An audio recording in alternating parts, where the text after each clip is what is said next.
Friday মানে হচ্ছে সন্ধ্যাবেলা কোনো স্পেশাল নাস্তা। যাই হোক, আজকে আমি আপনাদের দেখাবো চিজ বোল। এখানে আমি পরিমাণ মতন আলু নিয়ে সিদ্ধ করে নিয়েছি।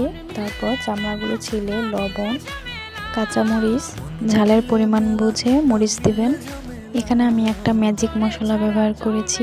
তারপর ভাজা জিরের গুঁড়ো, গোলমরিচের গুঁড়ো, 1 চিমটি মরিচের গুঁড়ো আর কর্নফ্লাওয়ার দিয়ে ভালো করে মেখে নিব।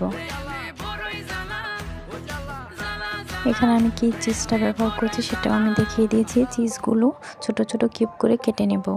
এবার বোল বানিয়ে চিজ ভিতরে দিয়ে গোল একটা শেপ করে নিব।